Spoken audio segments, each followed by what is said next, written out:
Ukiona maumbile yako yanasimama kwa ulegevu, au unapokuwa unashiriki tendo la ndoa maumbile yako yanalala katikati ya safari, au unaamka asubuhi maumbile yanasimama kwa udhaifu, mambo haya mawili yanaweza kuwa sababu. Jambo la kwanza, aidha kipindi cha nyuma uliwahi kujichua, yani kufanya masturbation. Masturbation huwa inaathiri uwezo wa mishipa na misuli ya kwenye uume ambayo inasaidia damu iweze kuzunguka. Sasa inapoathirika moja kwa moja mwanaume, maumbile huwa yanasimama kwa udhaifu na kushindwa kulimudu tendo la ndoa.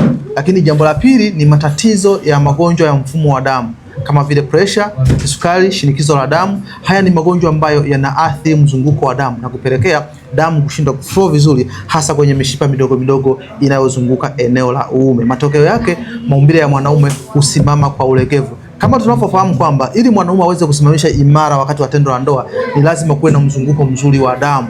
Atasimamisha imara na atalimudu tendo la ndoa kwa muda mrefu. Ni kesi kama wewe unasikiliza video hii mwanaume, maumbile yako yanasimama kwa ulegevu, uume unalala katikati ya safari, au unaamka ile asubuhi hauna maumbile hayajasimama, yani yamelala, basi fahamu kuwa una changamoto ya mishipa ya damu kulegea na haipitishi damu vizuri kwenye maumbile yako ya kiume. Kwa muda mrefu nimekuwa nikiwasaidia wanaume kuweza kuimarisha maumbile yao na kufanya tendo la ndoa vizuri.